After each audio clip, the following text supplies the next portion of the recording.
Hoy en Utopía iniciaremos una serie de 3 capítulos dedicados a las fiestas de independencia de la ciudad de Cartagena. Conoceremos cómo fue la gesta independentista, el aporte de la cultura africana y del Caribe al nacimiento de la celebración. Hablaremos de las principales expresiones y actores festivos, así como de las diversas manifestaciones artísticas de las fiestas. También abordaremos la historia de los cabildos y del reinado popular. Exploramos la región insular de la ciudad heroica para conocer cómo se involucran los habitantes en las fiestas novembrinas y finalmente cómo las fiestas se han transformado a lo largo de los años y cuál es su panorama actual. Bienvenidos al programa del Tecnológico con Fenalco. La bahía de Cartagena de Indias era habitada por las naciones indígenas calamarí, a quienes los españoles llamaban caribes. Fue Rodrigo de Bastidas uno de los primeros españoles en llegar a la bahía, quien la llamó Golfo de Barú. Posteriormente pasó a llamarse Bahía de Cartagena. El 1 de junio de 1533 la ciudad fue fundada por Pedro de Heredia. Con el paso del tiempo sufrió continuos ataques de piratas y de las tropas inglesas, francesas y holandesas. La Iglesia estableció la Inquisición para poder imponer la fe a los diversos esclavos que practicaban cultos considerados paganos. La ciudad recibió el calificativo de ciudad heroica luego de resistir el sitio de Pablo Morillo en la campaña de Reconquista.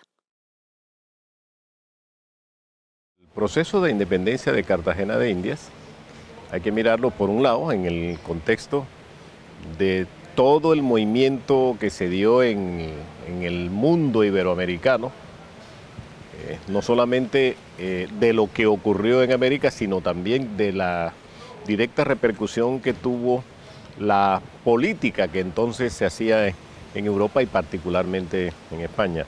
Pero por otro lado también en las profundas contradicciones que se comienzan a dar en las distintas regiones de lo que formó el antiguo virreinato de la Nueva Granada. Todos estos movimientos que van, digamos, subiendo de tono en las últimas décadas del siglo XVIII, ya van a brotar de manera más visible a comienzos del siglo XIX, y en el caso de lo que hoy es Colombia, surge como un gran enfrentamiento entre los poderes económicos y sociales de la élite de la capital Santa Fe de Bogotá y los de Cartagena como el gran puerto comercial que le daba a este un gran juego, es decir, una gran autonomía, de tal manera que las grandes discusiones políticas y económicas que se daban en ese momento siempre debían contar, digamos, con la presencia y la discusión permanente de Cartagena. Esto hace que en el primer momento de efervescencia, es decir, cuando estallan los movimientos, en el caso de Bogotá en 1810 y en el caso de Cartagena en 1811, aquí lo que vamos es a presenciar un gran debate, digamos, un gran enfrentamiento entre los poderes concentrados en la capital y las grandes reformas que se pedían desde Cartagena. En la ciudad se fueron generando diversos movimientos independentistas que exigían la independencia de la corona española y la abolición de la Inquisición. También deseaban conformar 3 ramas del poder público y que los cargos públicos y militares los ocuparan los criollos. Entre estos grupos se destacaban los llamados lanceros de Getsemaní.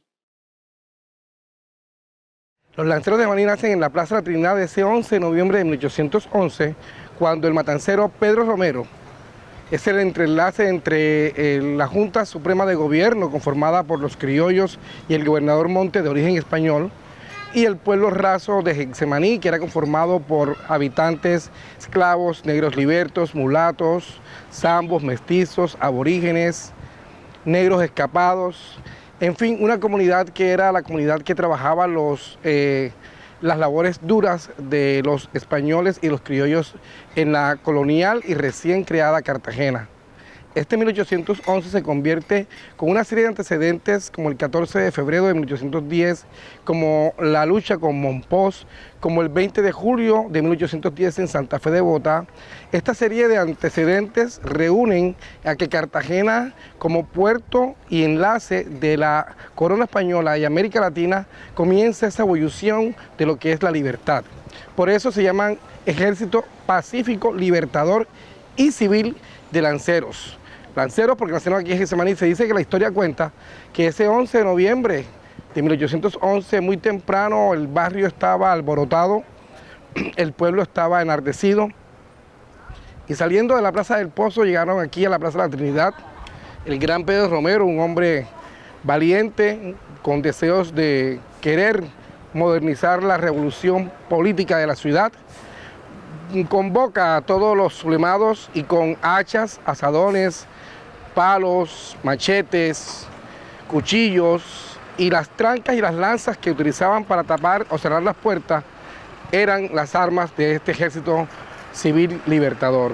Se deciden ir por la calle larga, llegar hasta la iglesia de la Tercera Orden, donde el cura Umaña le ofrece la bendición.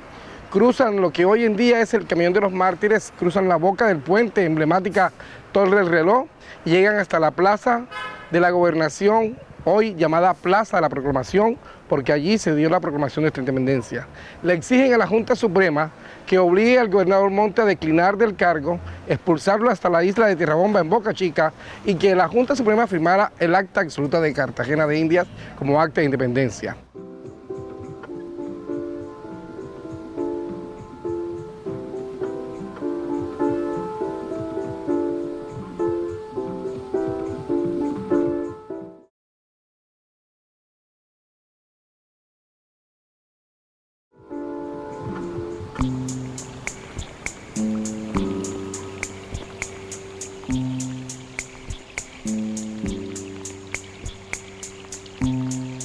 De Pedro Romero se ha dicho que es de origen cubano, de la ciudad de Matanzas. Debido a esto lo llamaban el Matancero. Hoy en día hay un monumento en honor a los lanceros de Getsemaní en la Plaza de la Trinidad. Él lideró a este grupo de artesanos y fue pieza clave en la gesta de independencia. Pedro Romero hizo parte de un grupo importante de artesanos que ya desde la segunda mitad del siglo XVIII van a tener una fuerte y vigorosa presencia en la vida económica y política de Cartagena. Como resultado de toda esa evolución social que va a tener la ciudad, especialmente en la segunda mitad del siglo XVIII, surge este grupo de artesanos que son ilustrados, es decir, pertenecen casi a una élite de artesanos que están sintonizados con toda la evolución política, con toda la discusión política que estaba haciendo en el mundo y por supuesto aquí en ese momento. De tal manera que ese es un grupo muy importante para entender lo que pasa con la independencia. Así que cuando se comienzan a debatir estas ideas, lo que ocurre es que hay este grupo fuerte, encabezado además por Pedro Romero, que logran levantarse, formalizar un ejército popular, los llamados lanceros de Getsemaní, que sirvió para catapultar todo este proceso. Es decir, que al movimiento ideológico, político de los líderes, se sumó esta fuerza popular que hizo posible el golpe del 11 de noviembre, de tal manera que lo que nos queda a nosotros como lección de eso es que por primera vez a lo largo de toda nuestra historia fuimos capaces de consolidar un proyecto político completo, colectivo, que fue la independencia de Cartagena, a la que no solamente le apostó la élite económica, los líderes ideológicos de la ciudad, sino también con el apoyo fundamental de estos artesanos, que fue los que hicieron posible que finalmente Cartagena diera el paso trascendental de la independencia el 11 de noviembre de 1811. Uno de los principales escenarios de la gesta de independencia del 11 de noviembre fue el barrio de Getsemaní. A lo largo de la historia se ha destacado por su impulso político, social y cultural. Hablar de Getsemaní es hablar de la historia de Cartagena de Indias. Se llama barrio de Getsemaní porque en Jerusalén, extramuro era lo que quedaba fuera del muro de la ciudad. En el jardín de Getsemaní, allá en Jerusalén, la historia religiosa nos cuenta que quedaba fuera de la ciudad. Asimismo, cuando se crea este barrio, lo compran los sacerdotes que cubrían el claustro de San Francisco Javier, y esta serie de lotes comienzan a donarse a las personas más necesitadas, a la clase más popular, a los negros libertos, a los artesanos populares, a la gente pobre de la época, y queda fuera de la ciudad, queda extramuro, por eso le llamaron Getsemaní y popularmente Jimaní. De ahí empieza a gestarse ese movimiento de inconformismo, ese movimiento de rebelión, ese momento y movimiento de decir basta al yugo español. Por eso ese cubano glorioso que habitaba en la calle Larga y que comenzó con algunas reuniones secretas, clandestinas, me imagino, a través de todos estos pensantes, porque era el enlace entre él y el populacho, se comenzó a gestar esa gran manifestación popular que sale de la Plaza del Pozo, llega a la Plaza Trinidad, recorre la calle Larga, cruza el gran playón de la Independencia y llega hasta el Palacio de Gobierno al lado de la Catedral, lo que hoy es Palacio de la Gobernación de Bolívar y Palacio de la Proclamación. De ahí nace la gesta gloriosa del 11 de noviembre, de ahí nace la obligación de expulsar al gobernador Montes de Cartagena y trasladarlo hasta la isla de Tierrabomba, en el poblado de Boca Chica. Y de ahí nace la obligación del pueblo a la Junta Suprema de Gobierno a firmar el Acta Absoluta de Independencia. Si analizamos y vemos el contexto y el contenido de nuestra Acta de Independencia, vemos que es un documento profundamente pensado, analizado y realizado. Un documento que no fue hecho de la noche a la mañana, un documento que tiene mucha trascendencia en la historia nacional y que en un dado momento sirvió como referente a la Carta Magna de nuestro país, que uno de los apartes de nuestro presidente Rafael Núñez se inspiró en ese acta de independencia para seguir ampliando lo que hoy es nuestra carta política que nos identifica y nos gobierna. Luego de que la ciudad lograra su independencia y a través de todas las influencias sociales, culturales y artísticas heredadas de África, del Caribe e incluso de España, y con el impulso de las diversas manifestaciones de los cabildos, surge la necesidad de celebrar la independencia de la ciudad. En noviembre de 1812 se celebran por primera vez lo que podríamos decir el embrión de las fiestas de independencia. Ese año, para conmemorar lo que había sido el golpe de independencia, se hacen una especie de mascaradas. Son una especie de réplicas con algo de burla a lo que habían sido los antiguos poderes políticos de España, a esas instituciones, a la monarquía, a todo ese pensamiento, y se hacen parodias, ¿sí?, de eso. Y al final todo esto se celebra con una serie de jolgorios populares, como se decía. Así que en el origen de esta fiesta hay, por un lado, una conmemoración patriótica envuelta además en el lenguaje artístico de la época, en este caso el teatral, pero que también echa mano de toda una tradición popular festiva que ya venía de los siglos anteriores. Muchas de estas manifestaciones populares se habían originado en otras tradiciones religiosas, como la fiesta de la Candelaria, que luego se van a ver incorporadas a esta tradición popular.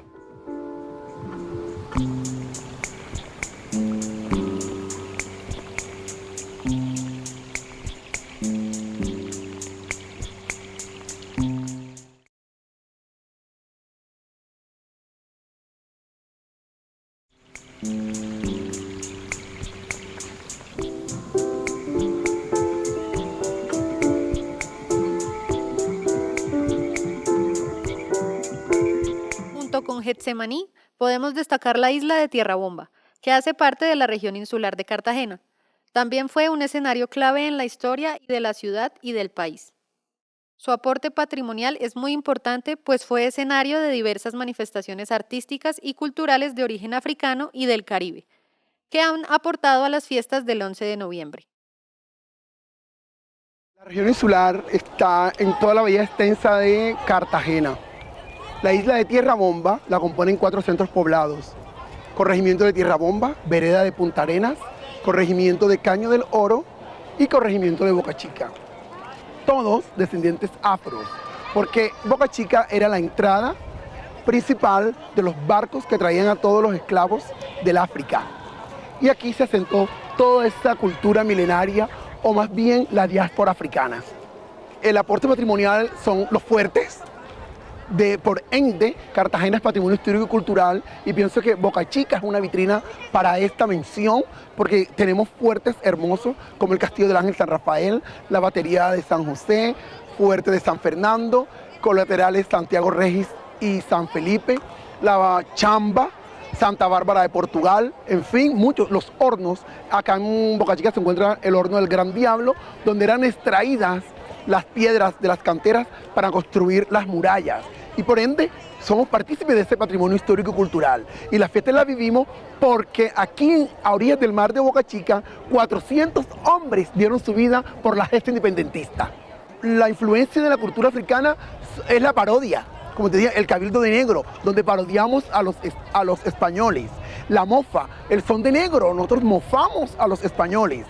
Dentro de los cabildos existen los diablos espejos, que hace alusión al Corpus Christi. Ahí vemos el sincretismo y la relación que tienen las danzas negras con el catolicismo que fue impuesto por los españoles. Los bailes cantados, en todo el Caribe hay canto. Los alabaos, los cantos de vaquería, los disfraces, máscaras, todo esto hace alusión al Gran Caribe. Bueno, mi vestuario, yo siempre me he visto muy africano.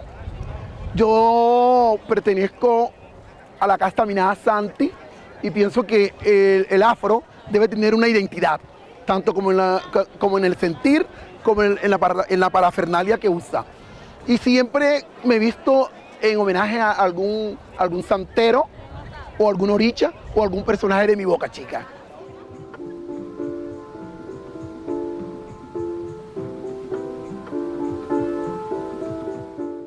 A partir de estas influencias de la cultura africana y del Caribe y la celebración de los diversos cabildos en la ciudad, comenzaron a darse las primeras manifestaciones de carnaval, que en el marco de la independencia de Cartagena fueron evolucionando para convertirse en las primeras expresiones de lo que hoy llamamos fiestas novembrinas.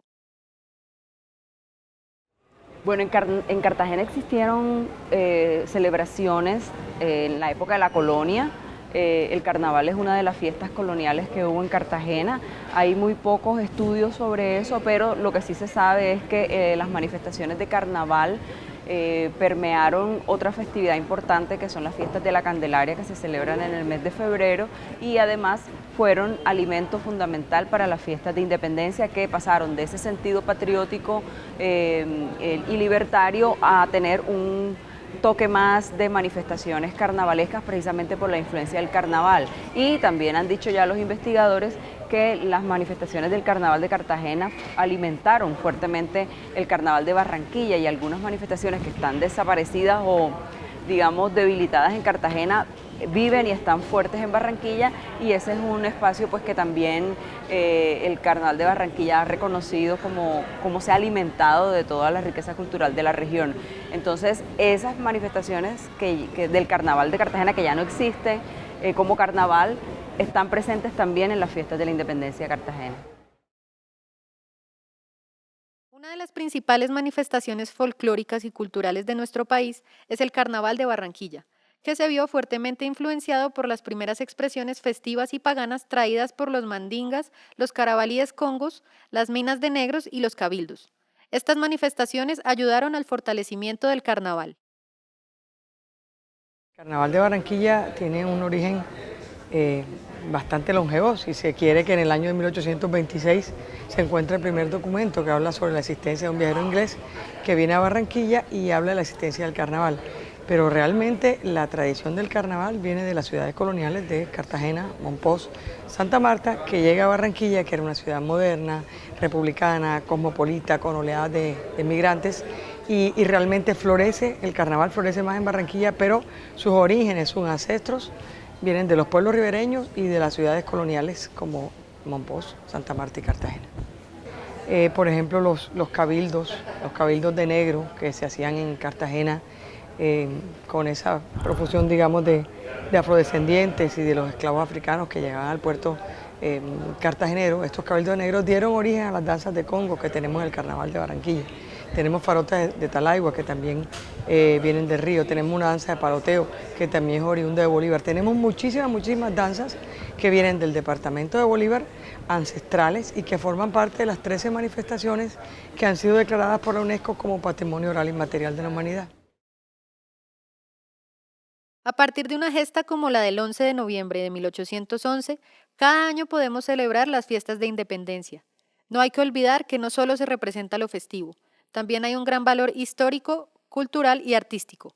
A través del tiempo, la ciudad se vio influenciada por las diversas manifestaciones de los pueblos africanos, caribes y europeos, que lograron formar el carácter del pueblo cartagenero que luchó por su independencia.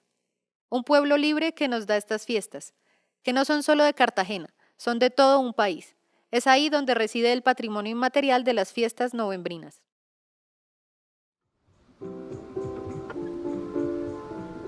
No se pierdan nuestro próximo programa.